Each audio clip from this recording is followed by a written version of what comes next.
Welcome to the Times Arrow podcast. We're here in Harlem, New York City, at the top of Central Park. It's the land of Tupac Shakur, Gil Scott-Heron, of Freddie Jackson, and A$AP Rocky.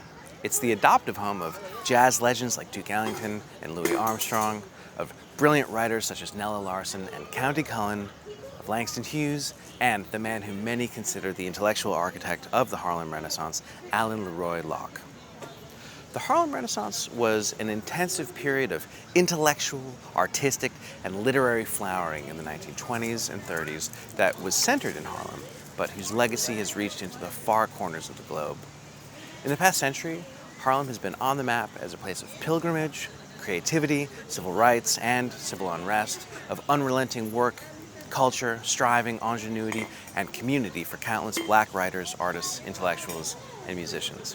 Notably, Harlem is also the birthplace in 1924 of exemplary American novelist and essayist, the great James Baldwin, whose debut novel, Go Tell It on the Mountain, is set both here, in the streets, churches, movie theaters, and parks of Upper Manhattan, as well as in the American South, the land from which so many black people came north during the migration period following the Civil War, a movement that Baldwin likens time and again to the exodus of the people of Israel.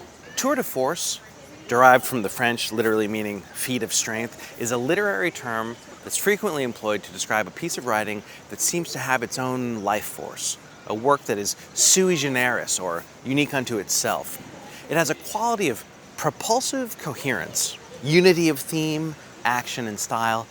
A tour de force might leave you breathless. There's something unforgettable about the experience of reading it, the aesthetic splendor, and in this case, moral and cognitive power of the narrative, which remains seared in the mind long after we set the book down for the final time. Such a book is Go Tell It on the Mountain, Baldwin's first book, published in 1953 while the author was living in Paris.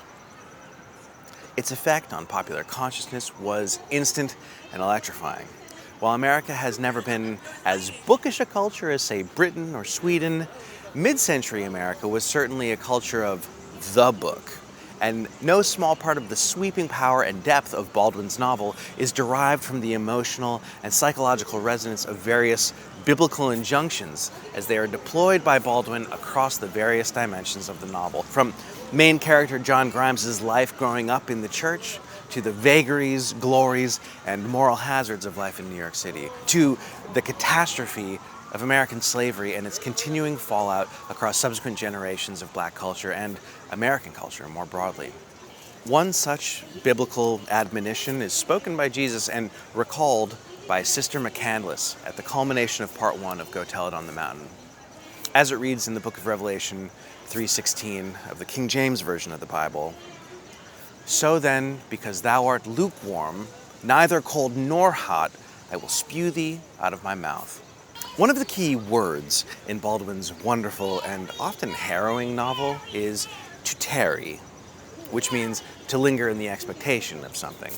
And in Baldwin's novel, the act of tarrying takes on a kind of psychological resonance. It's a state of indeterminacy when you're between two worlds and unable to make a decision. As Jesus would have put it, neither hot nor cold.